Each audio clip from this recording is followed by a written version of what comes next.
mi corazón guardo tu palabra,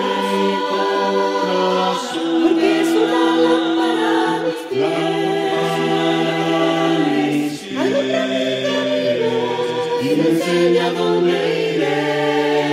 Me enseñas en prudente, tú y yo me deleitaré, porque tu palabra es viva, tu palabra es eficaz, para corregir mi vida y contra mí ya no pecar, y me instruye en tu justicia, por siglos y por mañana. La suma de tu palabra es verdad.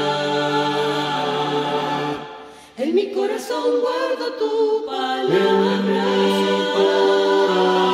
a mi boca es dulce más que miel, aún por el camino también la compartiré. Tu palabra es por siempre, mejor tu ley que oro y plata es, porque tu palabra es viva, tu palabra es eficaz, para corregir mi vida y contra mí ya no pecar, y me instruye en tu justicia, por sendas y más mañana. La suma de tu palabra es verdad.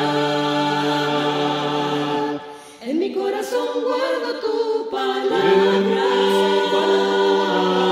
porque es santa, perfecta y buena es. Tus juicios todos justos y tu testimonio es fiel. Siempre mi sangre, Señor, mi Señor, tu ley yo cumpliré, porque tu palabra es viva, tu palabra es eficaz, para corregir mi vida y contra mí ya no pecar, y me instruye en tu justicia, por sendas y más mañana. La suma de tu palabra es verdad. La suma de tu palabra es verdad.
Una de las cosas en las que queremos ser mejores es en nuestra fidelidad, porque de ella depende nuestra salvación final.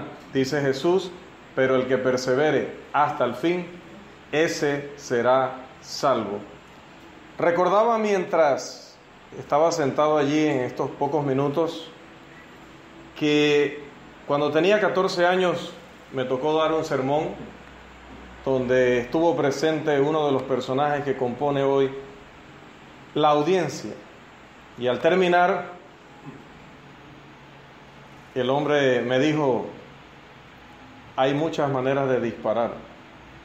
Una con revólver, con rifle, que va al objeto, y una con escopeta, que pega en muchos lugares.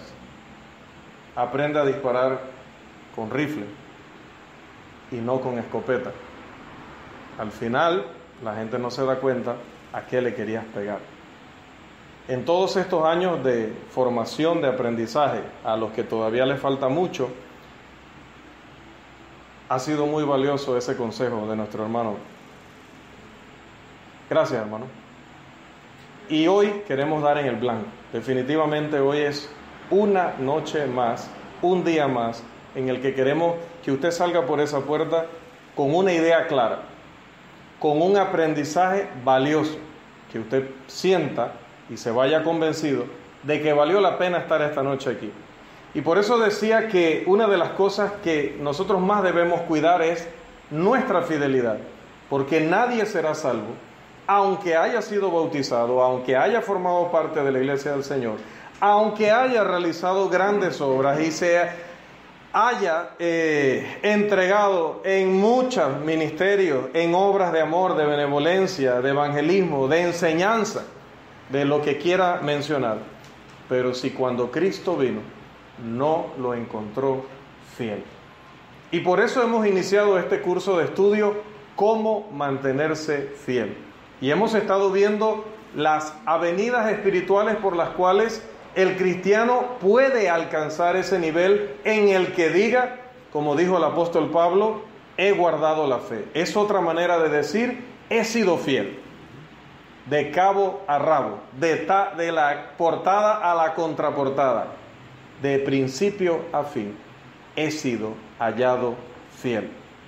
Primero dijimos que tenemos que mostrar nuestra fidelidad a través de, si usted quiere mantenerse siendo fiel, decíamos en la primera lección, ¿qué debemos hacer? Recuerden que siempre hacemos una recapitulación para que usted no olvide el progreso que esto ha venido teniendo y cómo hemos llegado a la convicción ya en 6 lecciones, porque hoy tenemos la lección número 6, de que estas son las maneras en las que podemos mantenernos en el camino, en esta senda angosta que muchos rechazan, pero que nosotros amamos porque es la senda que lleva a la salvación. Así que si queremos mantenernos fiel, debemos en primer lugar estudiar la palabra. Ya empezamos a recordar. Si queremos mantenernos fieles, no solamente debemos estudiar la palabra, sino que debemos evitar dejar de congregarnos. Si quiere mantenerse fiel, no deje de venir el domingo, en la semana, a toda convocatoria que la iglesia del Señor haga para su bienestar espiritual, para su desarrollo espiritual, no se la pierda. En la medida de lo posible, haga todo sacrificio imaginable. En tercer lugar, si quiere mantenerse fiel, tome las decisiones correctas. Nadie puede mantenerse en el camino de Dios si no aprende a decidir tomando en cuenta la eternidad. Número 4, si quiere mantenerse fiel y es una persona que está empezando el camino de la vida, cásese con un cristiano. La Biblia, tanto en el Antiguo como en el Nuevo Testamento, exhorta al pueblo de Dios a mantener sus ojos en las cosas espirituales, y eso incluye que cuando buscamos una pareja que será el padre de nuestros hijos, que será esa persona que estará en nuestro diario vivir cristiano, aquella debe ser una persona que comparta con nosotros los ideales, las metas y el compromiso de la fe en Cristo. De lo contrario, estamos muy seguramente destinados al fracaso. Será muy probable que el perdido haga que el cristiano se desvíe, a que ese cristiano haga que el perdido se encamine, habiendo excepciones que concedemos. Número 5, si quiere mantenerse fiel, viva una vida centrada en Cristo. Y decíamos que esa vida centrada en Cristo descansa sobre 2 columnas. En primer lugar, una vida centrada en Cristo es una vida de sumisión, una vida que reconoce el señorío de Cristo.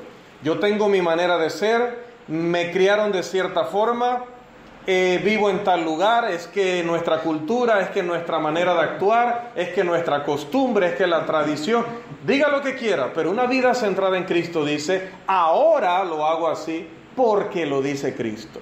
Por encima de mi manera de ser, de lo que yo aprendí, de lo que yo acostumbré, de lo que es mi país, mi cultura, mi región, la época, la moda, lo que quiera decir, pues es que yo hago las cosas ahora.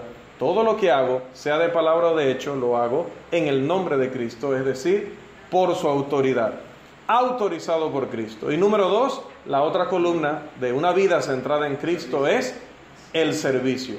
No se puede ser un verdadero cristiano si usted considera que es un rey al que hay que servir, o es una reina que es el centro del universo. El cristiano tiene que saber que desde el primer día de su carrera cristiana ha sido llamado no a ser servido, sino a servir. Amén. Bien, entonces esto nos lleva a la sexta avenida para alcanzar ese nivel de fidelidad y de espiritualidad que tenía nuestro amado hermano Pablo, quien fue nuestro ejemplo en la lección número 5. Lección número 6, allí en sus notas. Ame a la iglesia. Si quiere mantenerse fiel, ame a la iglesia. Primera de Pedro, capítulo 2, versículo 17, por favor. Vamos a la primera carta del apóstol Pedro, al capítulo 2 y el versículo 17. Primera de Pedro, capítulo 2, versículo 17. Bueno, honrad a todos, amad a los hermanos, temed a Dios, honrad al Rey. Amad a los hermanos. Nadie puede dudar de que es correcto amar aquello que Cristo ama. Nadie debería cuestionar el ideal de amar aquello que Cristo ama al mismo grado que lo ama el Señor. Cristo, en Efesios capítulo 5, versículo 25, amó a la iglesia, dice la Escritura. Efesios capítulo 5, versículo 25, por favor.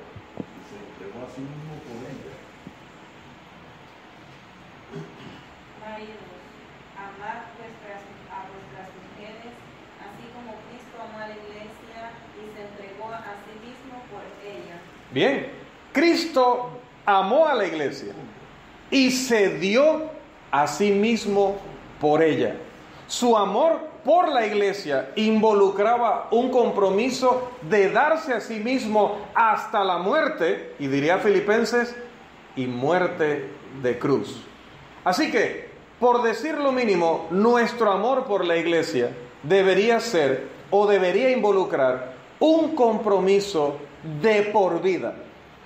Si hoy no nos llevan al punto, por el momento, no nos llevan al punto de tener que dar la vida por la iglesia, por lo menos deberíamos tener un compromiso con ella, pues de por vida.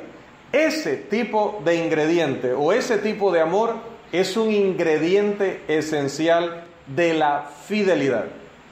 Y como mencionaba hace unos segundos en la carta a los Efesios, el apóstol Pablo hace una extraordinaria analogía donde compara el vínculo ideal que ha de haber entre el esposo y la esposa con la relación que la Biblia enseña que hay entre Cristo y la iglesia o su iglesia. Y entrelazadas entre las instrucciones sobre el matrimonio, hay bellos recordatorios de cuánto el Señor ama a su iglesia. Vamos a recordar eso. Vamos a leer, por favor, Efesios capítulo 5, los versículos 28 y 29. Efesios capítulo 5, los versículos 28 y 29. Así también los maridos deben amar a sus mujeres como a sus mismos cuerpos. El que ama a su mujer, a sí mismo se ama. Porque nadie aborreció jamás a su propia carne, sino que la sustenta y la cuida, como también Cristo a la iglesia. La sustenta y la cuida, así como también Cristo a la iglesia. Y luego, después de recordarles que en el matrimonio los dos serán una sola carne. Pablo declara, grande es este misterio, pero hablo con referencia a Cristo y a la iglesia. Efesios capítulo 5, los versículos 31 y 32. Por lo tanto, Cristo y su iglesia son uno. Justo después de recordarles que los dos serán una sola carne, dice el apóstol Pablo, o aclara el apóstol Pablo, grande es este misterio, pero yo estoy hablando esto con respecto a Cristo y a la iglesia. Por lo tanto, Cristo y su iglesia son uno. Amarle a Él es amar a su iglesia. Y lo contrario también. No amar a la iglesia es no amar a Cristo.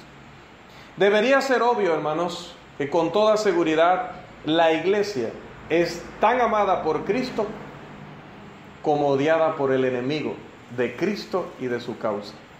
Tanto como Cristo ama a la iglesia, el enemigo de Cristo la odia. Y el enemigo de Cristo es Satanás. Hermano Evans. Estoy dando un estudio en un hogar donde hay parejas en conflictos. Y precisamente ponía esto, estaba en ese mismo versículo y ponía un ejemplo. ¿Cuál es nuestra reacción cuando oímos a alguien hablar mal de nuestra madre con palabras groseras, hirientes, ofensivas? ¿Cuál es nuestra actitud o reacción cuando oímos a alguien, un varón, hablar mal de nuestras esposas, insultándola, ofendiéndola? Así debiera ser. Cuando alguien habla mal de la iglesia, sin base, sin fundamento, y muchas veces lo miramos dentro de la iglesia o lo miramos en la comunidad, y la persona no sabe el daño que se está haciendo. Es correcto, y vamos a desarrollar ese punto en unos segundos. Debe seguirse que cuanto más amor tengamos por la iglesia, más semejante vamos a ser a Cristo. Y cuanto menos amor tengamos hacia la iglesia, incluso seamos antagónicos a ella, que nosotros mismos nos involucremos en criticarla, o menospreciarla, o descuidarla, o hacerle algún tipo de mal, más nos pareceremos a Satanás. El amigo de la iglesia se parece a Cristo, y el enemigo de la iglesia se parece al diablo. Cuando el amor de alguien mengua, no hay otro motivo que el cambio de enfoque. Cuando usted siente que las cosas se están enfriando en la pareja, cuando usted siente que ya no recibe la misma atención, cuando ya usted siente que las cosas que antes le soportaban, incluso le reían, hoy son insoportables, irritables, cuando aquellos detalles ya no llegan, cuando aquel sacrificio ya no se hace, cuando aquella colaboración, cooperación siempre dispuesta ya no está presente, usted teme que el enfoque del ser amado se esté cambiando hacia otro lugar. Es su primer temor. Incluso lo pensamos antes que convencernos de que en algo hemos fallado. Lo primero que en realidad pensamos es el enfoque se está cambiando hacia otro lado. Lo mismo pasa con la iglesia. Cuando alguien empieza a perderle amor a la iglesia, a disminuir su atención hacia la iglesia, a hacer cada vez menos sacrificios de los que estaba dispuesto a hacer cuando salió de las aguas del bautismo, cuando estaba en esos años mozos de cortejo entre Cristo y él, créame que es porque su enfoque se ha cambiado y va cuesta abajo hacia la apostasía. La pérdida de amor por la iglesia es directamente proporcional a un aumento de amor por alguna entidad, por alguna persona o por alguna situación que compite con la institución de Dios. Muy cierto.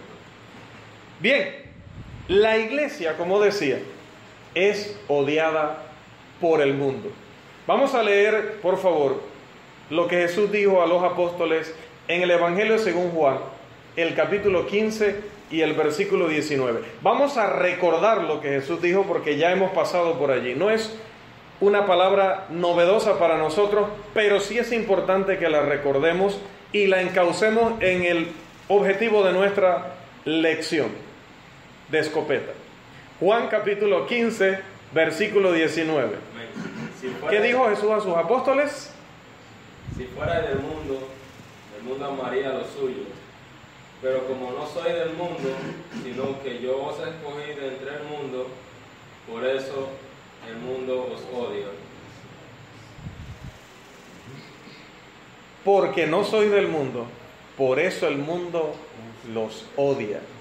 Aunque puede que en ocasiones, como dice Hechos 2:47, la iglesia en una comunidad pueda lograr el favor de todo el pueblo, la enemistad y la persecución contra ella son cosas de lo más natural, normal y debe ser esperado.